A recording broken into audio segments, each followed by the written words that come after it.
What inspired you to write AI Um, for ADHD? well, having the cute little ADHD brain that I do, I wrote an Instagram post in November of like 3 ways I'm using ChatGPT, and someone was like, "I could read a whole book on this." So having ADHD, I was like, "I should write a whole book on this." That's the best idea ever. Oh my god, and as we know, with people with ADHD, you can have a to-do list that looks like schedule a dentist appointment, buy eggs, write a book, learn Japanese, and they all have the same equal importance, and need to be done right now. So, I am, like, a newer ADHD diagnosis. I got diagnosed at 41, uh, but also am somebody who learns by teaching, and so, uh as I was breaking down things into analogies that my brain could understand about what executive dysfunction really meant, I wanted to share it with folks. And so the book breaks down into um, the first chapter is what is executive dysfunction and why is it challenging, but why do we also have these superpowers? The second chapter is what is AI and how do you use it? And then it gets progressive into how you use it in day-to-day activities, how you use it for writing, and then making sure that it's fully rounded with how do you not get over reliant on it and how do you use it ethically.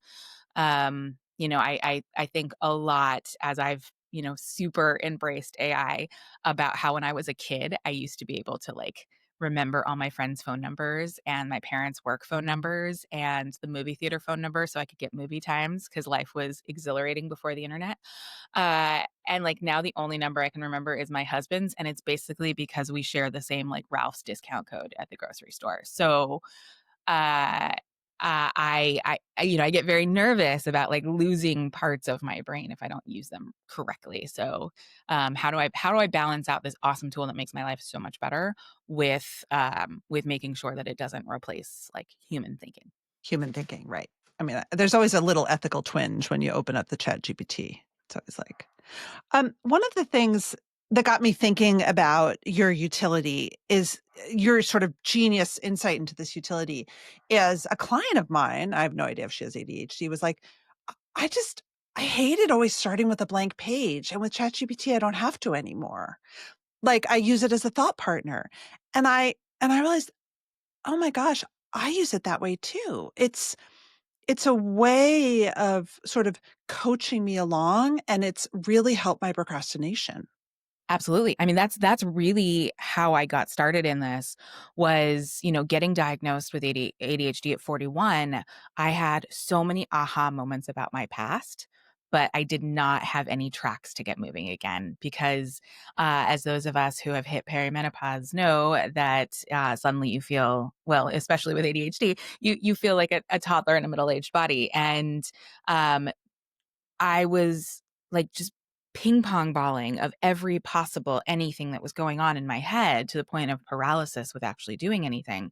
And one of the things that was so enticing for me with ADHD, with AI initially, was that I am a really bad visual processor, and so I make a lot of typos. I spell like a second grader, and I lose words. And so I was getting to this point where I was like really dumbing down my writing because I didn't want to use the wrong word because a lot of spell checks will pick up that you spelled it wrong, but not that you used the wrong word. And so if there was like a multi-use word, like I wouldn't use it in the event that I used it wrong and I looked stupid.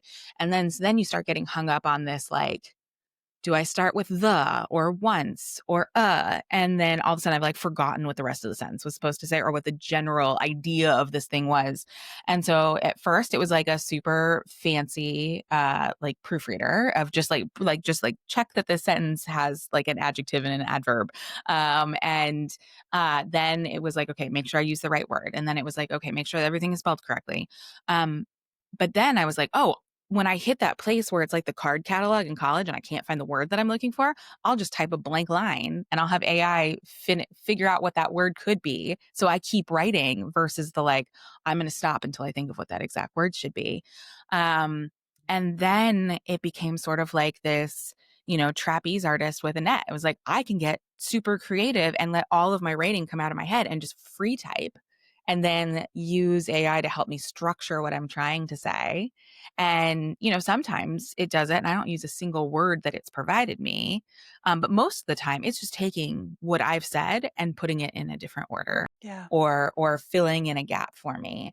And so when I'm in a place where I'm feeling a little cloudy or I just can't get started, like I'll do like I type a sentence, you type a sentence, I type a paragraph, you type a paragraph. And like it just keeps me moving. You know, AI is garbage in, garbage out. So, if you just ask it to like type that paragraph on leadership for you with nothing in it, like it's going to give you something that sounds like it was written by a robot 100 years from now. But if you're But like me and you have 18 years of content saved on your Google Drive that you wrote, it's I feel like it almost helped me cure my burnout because I was feeling, producing content is exhausting.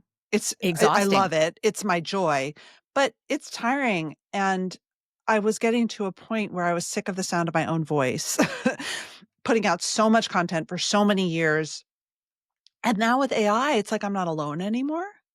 Well, I use it like my business partner. Yeah, and it helps my like you were saying, it helps my perfectionism. I don't have ADHD, but I do have a lot of like very busy brain challenges of an ADHD person.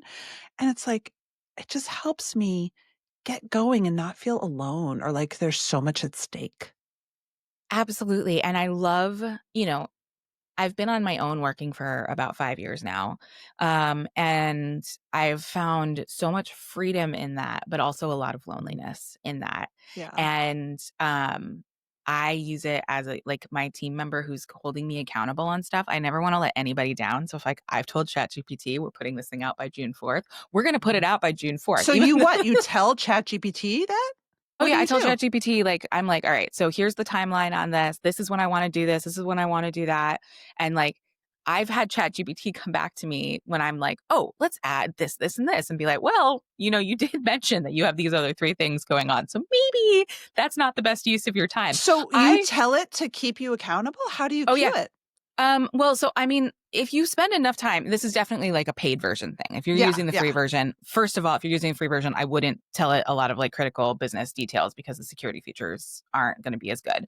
But if you're using the paid version and you've got the memory enabled, it knows. Like it knew when my book launch was. And then it knew that I'm working on putting out my first big course on sleep. So I'm going to have my online course launching in June. And I was like, oh, I'm going to put out the hardback version of my book. And it was like, hold on, maybe this is an August project. Uh, Reel it in. Like I know you have a pilot script that you're working on, and you got like so it has come back and been like, I think you're overdoing it. And I was like, I had edited a chapter of the book so many times with it that even ChatGPT came back and was like, I think you can move on. Like, like let's not be perfect, be the enemy of like finished.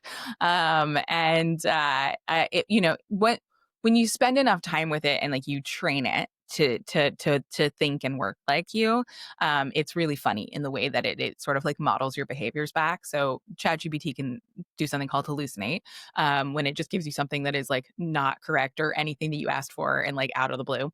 And I responded with like, that's not remotely close to what I asked for. And it responded with, woof, I really botched that. And I was like, oh yeah, nope, this is me, coming back in robot form. But um, it, I really have used it as like my assistant slash business partner slash accountability buddy, to just not feel as alone on these things. And then I love saying stuff like, remember when we workshopped that thing, 2 weeks ago, and like see what it comes back with. And usually it's pretty good. So Lindsay, like me, you spent a lot of years in politics Hmm. and, you know, politics is really great for people like us because it's just a wonderful place to put all your anxiety. And it also is so urgency driven, right? That it doesn't give you a lot of time to experience the sort of what ifs or the, like you said, where you felt like you were kind of swirling and you didn't know what to do next. just not an option. You're just full of a lot of people who are just completely acting like their hair's on fire, even if they don't have to. Yeah, and dopamine focuses on that. It's the most dopaminogenic. I mean, I don't know. I would imagine like Wall Street trading is probably pretty dopaminogenic, and I don't know, jumping off cliffs, but politics is pretty good. Yeah, no, because I'm someone who feeds off that sense of urgency. Yes. I've always loved that phrase, the fierce urgency of now. I worked for Barack Obama for a Mm. long time, but um, I get dopamine off that. I work my best when I'm in that Yeah. situation, and so I my whole first part of my career was in these like stops and sprints and like get to the light, get to the light. You can do anything till you get to the light. And then when you go out on your own, and especially like when you're doing content generation and teaching people stuff and it doesn't have any timeline on it, Nope. it's so easy to flounder. It's so easy to sit in the like, why would anybody want to listen to this? Why would anyone trust me on this? Which I didn't have before because I didn't have time for that. No. And also, even if you don't have executive dysfunction, just staying accountable, staying on track, not losing the day. So I wanted to ask you, what was the impetus to get you diagnosed when you were in this phase of your life? Was there an aha moment, or was it just a hunch? Yeah, I had sort of a confluence of things all come together at the same time. I mean, now that I know what it is, I can see symptoms of this as a small child. Like, I always had an injustice sensitivity. I staged my first walkout in first grade over unfair treatment in the lunchroom. I was always in trouble for talking too much because I talk a lot when I'm engaged in something, and I'll make everything about me when I'm engaged because I'm relating it back. Like that's like Hmm. actually my best compliment, which can come off as feeling very selfish to some people. Are you a And blurter? Do you blurt? oh yeah, oh because my mouth moves faster than the like. Yes. It's my brain moving fast, but the filter isn't always at the same speed. I'm buffering a little bit. So I mean that was always all there, but I didn't know to associate that with something. I also have narcolepsy, and I was diagnosed at 35. Listeners, Um, Lindsay and I have a great episode on that, actually, which I will link to, and you should go back and listen to. yes, absolutely. It's one of my favorite or what are we doing? Podcasts. My favorite podcast I've ever done. Talk about losing words. And you know, um, when I was 40, I had been on Ritalin for quite a while for narcolepsy because it has a wakefulness component to it. And narcolepsy doesn't have a novel treatment. It has you treat Mhm. symptoms, and one of those symptoms is excessive daytime sleepiness, which ADHD stimulants can help. And so I've been on Ritalin for a while. I was doing really well on Ritalin, but I was really focused on this wakefulness component of it. So I was sort of going up and up on the dose, and I started having really bad panic attacks. So my doctor put me on a non ADHD stimulant. And so I start having some of these symptoms pop up that I hadn't necessarily noticed. And at the same time, I have a pilot script, and my producing partner was like, I really think there should be a neurodivergent character in this. And I was like, great. And we gave a woman in her 30s ADHD. And I felt very familiar in my brain, at least, with, Mhm. little boys with ADHD, like bouncing off the walls and like causing Totally. problems. But as I start like researching and writing this character, she became the easiest thing for me to write because I realized I was writing myself. And so like I had this like giant, like, oh, I think this is what it is. And I talked to, my GP who agreed with me. But that was like a really long process to find a psychologist who would go through testing and get a diagnosis. Because it wasn't that I necessarily wanted to pop back on to an ADHD stimulant. I really wanted tools, Mhm. which I'm really glad that I eventually found the psychologist who tested me. And not only did I have ADHD, I'm in the 99th percentile in inattentive ADHD, because I really like doing well at things. I'm an overachiever that way. Um, and she worked really hard with me to put together a toolbox, and recognizing that not everything is going to work. And I had been working when I suspected there was a problem and it was taking me a long time to find someone. I had been working through a cognitive behavioral therapy for ADHD book, and it felt very rigid. And there were things that I was like, I don't see myself at all in this. I'm going to stop doing this. And that's something I'm constantly fighting my brain with. And so finding this therapist who was like, this will work for you. This won't work for you. This will work. And giving me the permission to play and figure stuff out was really one of the things that led me to write the book, is that I wanted to give other people that sort of style of permission to play with things and figure out what works for them, and recognize that just because something works for someone else with ADHD doesn't mean that it'll necessarily work for you, and vice versa. and vice versa. Um, and that's the same thing with AI, is that, we see like this one post on Instagram about this like one way that you're supposed to use AI and it doesn't work for us. And you're like, oh, well, I guess it's not my program. And that there's so many different ways to play, and building a system with it, over time that works for you is super important. Mm. I want to go back to the play. I've been thinking a lot about this for my new book, because I agree. I think a lot of the CBT tools, they are wonderful and they've helped us do, really good things. They're very rigid. I find the ones about calendaring and time blocking, um, written for a time maybe before we lived like we live now, right? And for the way that we process information as our brains are changing. And and then I interviewed this woman named Megan Rates, who's a professor and a researcher and an author in England, and she has a concept called spaciousness. And her research shows how the idea of having space in our day, space to think, has so many benefits. I mean, we sort of know this. And I was thinking that, one of the gifts of people like us is that our brains are so creative. You've just outlined an incredibly creative path, and you've built this whole thing on top of a great idea. And that so much of the ADHD advice is so rigid that it blocks out some of that creativity. Like it schedules away the spaciousness. Yeah, no, absolutely. And And which, yeah. So I'd love like, to hear your thoughts on that and how you build in spaciousness and time so to play. yeah, I mean, and I think, talk about coming out of politics and government, was that I was in sort of a very rigid space. And so it was like I didn't Hmm. have time to ruminate because I was, working on the next thing, but I also didn't have this time to like see where my brain wanted to go on things. Because there wasn't that opportunity to do that. And people with brains like this, is that we see systems that other people don't see. We see fixes to things that other people don't see, but you need to give your brain the space to be able to do that. And as a sleep coach and an educator, I really work with people on their schedules to build in the flexibility that their productivity is going to shift. We can't be productive 24 hours a day. It doesn't matter how neurotypical or neurodivergent you are. No one can be productive 24 hours a day. And we start seeing this advice out there, like wake up at 5 a.m. and do this, this, and this. All of us are biologically programmed differently. So, yeah, there are people who wake up at 5 a.m. and they do their best, most strategic thinking at 6 o'clock in the morning. And we want to focus them on that. But if we ask them to go and be super creative and be at events at 9:30, 10 o'clock at night, like that's going to drop all of their creativity. But the same way we can't force somebody who naturally wakes up after the sun comes up and then say, like, you need to do all of your most creative and strategic thinking first thing in the morning.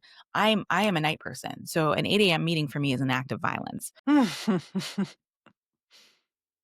But, I know that my most creative thinking is gonna come at night. I know Mhm. that my best writing comes at night, and I have to build in that flexibility to do that, which means being very cautious about my mornings.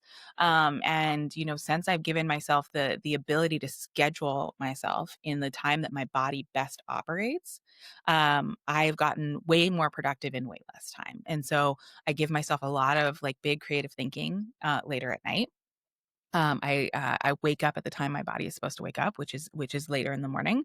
I know that I have dips in the afternoon. So I have blocks where I don't schedule anything that's going to take a lot of brain power, because that's when I nap, or I like go through my inbox, or do light organizing, like things that aren't going to involve a lot of brain power. So I can respect that those dips are going to happen there and not try to force myself. And love doing this with other people to recognize where you fall on that spectrum. What if you have a real job and you don't make your own time? Well, I mean, it's possible to do that too with whatever job that you're doing. Yeah, no, I mean, if you have shift work and you have to be at a job at a specific time, like there are definitely things that we can work with in that, about shifting your schedule. But if you are in a 9 to 5 job that's in an office, and you know that you are one of those morning people who wakes up really early, schedule your big important meetings first thing in the morning. You're going to have a dip between like 12 and 2. Don't schedule big crazy stuff in that time, and then schedule more big, like thinking things a little bit after that. But then if you're one of those super early morning people, don't do a lot of like activities at night that are going to require you to be on your game, recognizing that your best stuff comes in the morning. So if you want to like close business deals, like your best thing is like a breakfast meeting. Right. Not a dinner. um yeah, and if you're somebody who is like, takes a couple hours to warm up in the morning, don't try to impress people at a breakfast meeting. And then there's people who, sort of rise and set with the sun. Like, you're going to be at your game at 10, 11 o'clock in the morning. And like, that's when you want to have like your big, opportunity. And so I encourage people to build in time for napping, which, if you don't have an office that allows you to do that, there is nothing wrong with going and taking a 15-minute nap in your car. And or talking to your employer about finding a place, because we are actually like way more productive when people have the ability to do that. Unless you are someone who struggles with insomnia, in which case I don't recommend Mm, napping, because you want to have all of the sleep pressure to be able to go to sleep when you need to at night. But we can build flexibility into our schedule, no matter where we're working. Unless you are, I want to be really respectful to people who are in like certain shift work professions that require them to be on at certain well, times that aren't except that some necessarily biological. totally, and some, but in a way, shift work is great. I am friends with a lot of nurses who, make shifts that totally work for them, in a way that other jobs. I think what's really interesting and what I love about your work is that you give people permission to just really be themselves and accept that productivity is not it's not forcible after a while. No, and sleep isn't No, forcible either, which is why I got into this, is that all of us got handed this stupid sleep hygiene handout, and it was like a checklist that you do all of these things or you are doomed to be a shitty sleeper for the rest of your life. And that's not how it works. It's like really small incremental things that work for you, because the truth is that effort is the enemy of sleep. And the more effort we put into sleep, the worse our sleep is going to be. And the more pressure we put on ourselves, the worse our sleep is going to be. And I want to take all the pressure off. I want to take all the shame off. If there is something that works for you, great. Really, we got this whole thing about how blue light is going to mess up our sleep and you can't use your phone at night. I wouldn't recommend going and watching a lot of political content before you go to bed, but I'm someone who uses my phone to wrap up at night. I have a real curated content, like of things that make me laugh, and videos of people restoring cast iron skillets. I find it the most relaxing thing that a human can watch. I am never going to restore a cast iron skillet, okay. but I love watching other people do it, and that's okay. I want you to find what works for you. I love listening to dialogue when I go to sleep because it shuts my narrator down. So I listen. I have a sleep mask that has flat panels in it, and I listen to comedy shows that I've already watched, so I'm not emotionally attached to the outcome. And that sound of dialogue puts me to sleep. I want you to play and figure out what works for you and like what feels good, and take the shame out of all of this. How does that translate into ADHD? It's the same thing, is that ADHD, we have spent most of our lives feeling like aliens who are trying to figure out how the natives operate. And like, so you put all these systems in place so that you look the way you think you're supposed to look. And when you feel like you didn't look the way that you were supposed to look, you beat yourself up for the rest of the day, the week, the month. I mean, screw it. I'm, still going back to a conversation I had in 2009. And I'm like, why did I say that to that person? Um, and so the more permission we give ourselves to operate in the way that our brains actually want to operate, like it frees up so much more brain space. When I started using AI to stop starting with a blank page, and I could like get rid of the shame around potential typos that I was going to make, there was more brain space. And you know what? The more permission I gave to do that, even when I make typos, I have a much bigger sense of humor now. The author copies came for my book like 3 days before it went out, and it had copy written in the title page of the book because the whole book had been edited multiple times except for the title page. And I mean, which is also like the most ADHD thing you could possibly It's do. So very people on brand. I probably love thought it. this was a Yeah. marketing stunt. I assure you it wasn't. But like, even a year ago, I would have been like on the floor in the fetal position, breathing into a bag and ugly crying about this.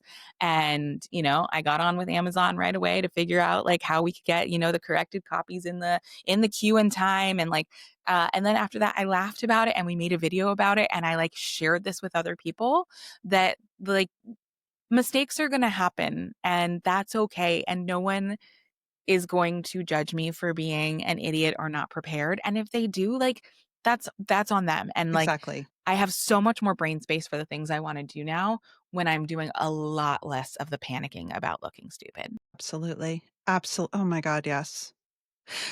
So I just want to get really nitty-gritty here for a minute. As someone who's very literate about ADHD, but also newly diagnosed, what would you say are your like top 2 or 3 work-focused stumbling blocks or traps? And then talk us through how you're using AI or other tools to manage them. So the first is using it for the writing that's not important to get it done. Yeah. I really hate writing follow-up emails. I get stuck on them. I'm like, did I say this thing right or not? Now I use a AI note taker in my Zoom calls called Fathom. It gives really great I use summaries Fathom. afterwards. I love Fathom. It gives great to-do lists. So when that comes in, I look at it immediately. Does this say the right thing? Are the to-do lists correct enough? Mhm. And then I throw that into ChatGPT, which I have trained a personality snippet. If you don't know what that is, it's in my book. I also help people do their own personality snippets. You can find that on my website. But then I give that Fathom list in ChatGPT and say, make this sound like me. And then I send a follow-up email out within 10 minutes after a meeting. Um, and nobody cares if I spent 3 hours writing the prose of that email. They care that they got the information.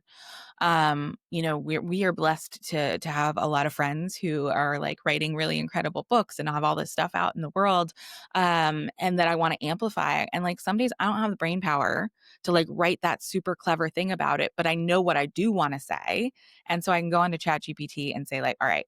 I want to say that this book does this, this, and this. Can you write me a very short, like LinkedIn post about this where it can clean up my prose from my like just get it on paper mode, so that I can put out something really quickly versus spending the 6 days to think about what I want to say and then not actually doing it and then beating myself up for not actually doing it and then feeling like I waited too long and I can never actually talk to this person again because there's so much shame and regret that I couldn't spend the 10 minutes to just write the damn LinkedIn post in the first place. So giving myself permission to use it that way to just get stuff off of my plate, so that I do have the brain power for the creative writing and content generation, and helping me repurpose stuff that I've already written. Like, especially when you're a perfectionist, there is a a feeling of like, oh my God, someone's already read that sentence that I wrote.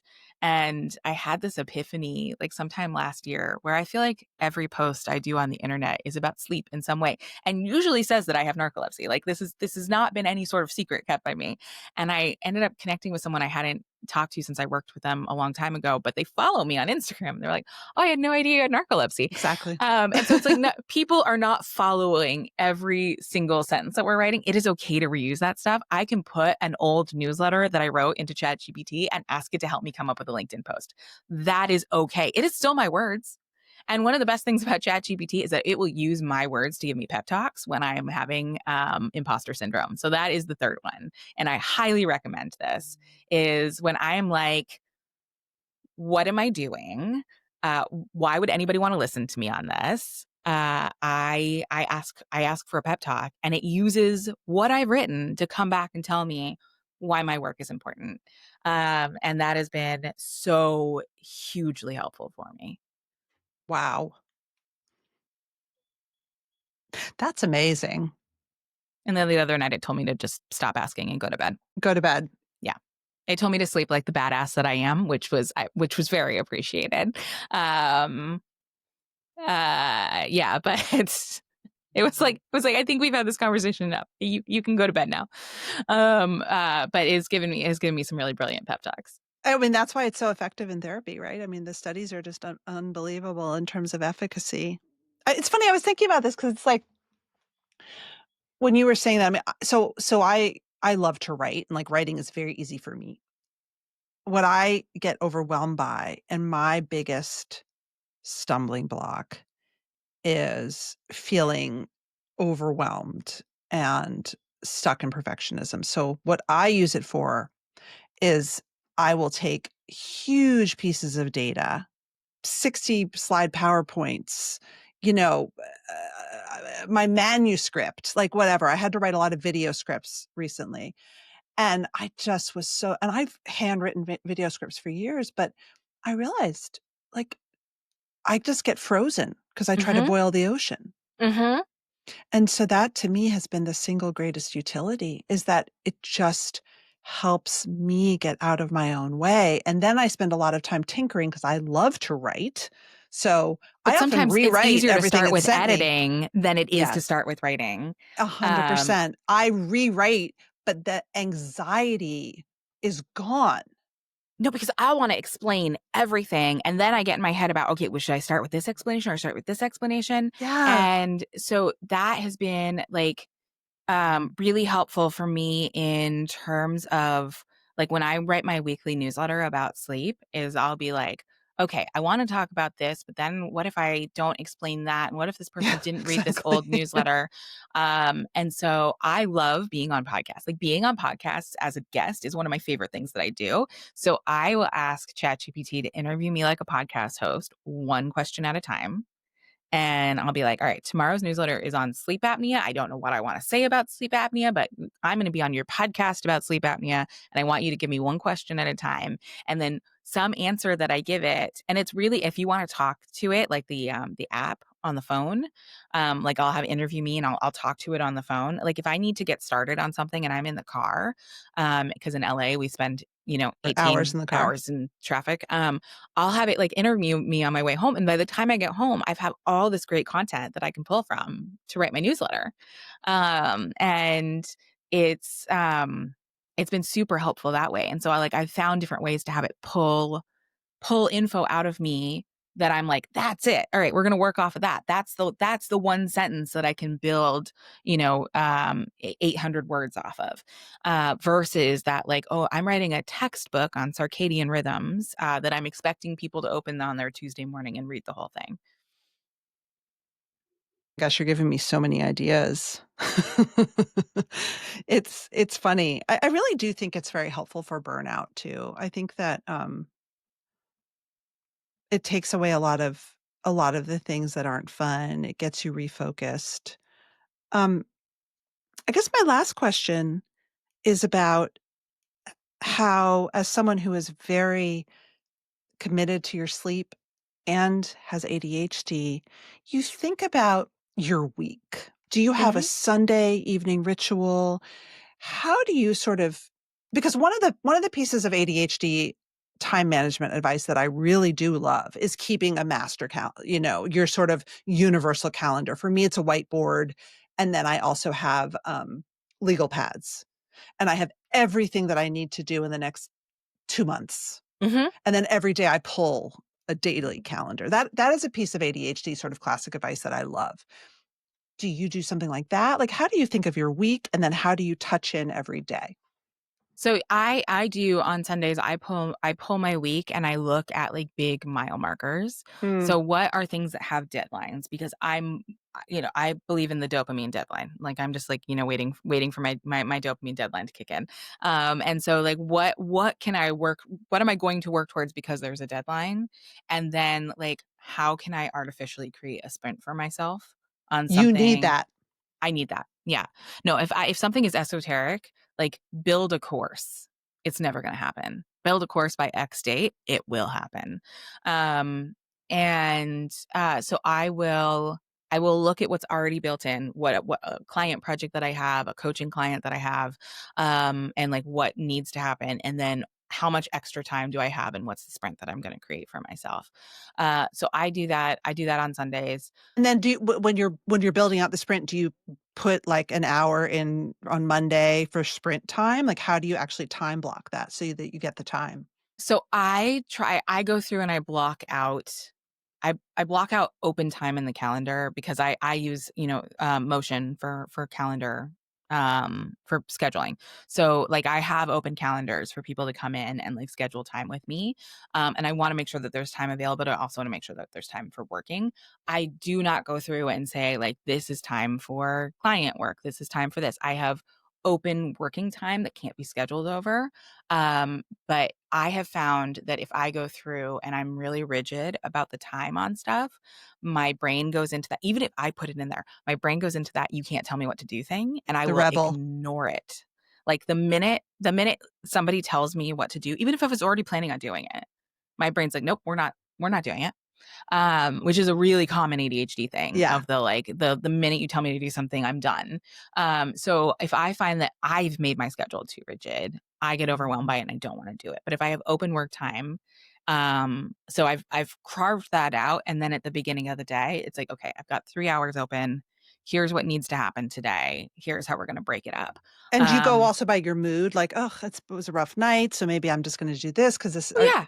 No, Yeah. and that's why giving myself permission to do that every day is really important, especially for people, who take medication. I have flat days. Yesterday was a really stressful start to my morning. There was technical issues with an event I was supposed to do that I had really prepared for, Mm. and I was really emotional about it, and it sort of wrecked my day for productivity for everything else.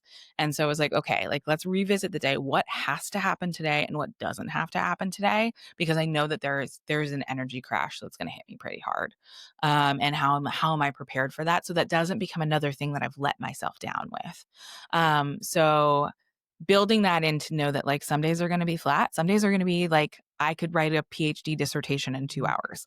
And having enough flexibility built into my schedule to allow me to do that is really important.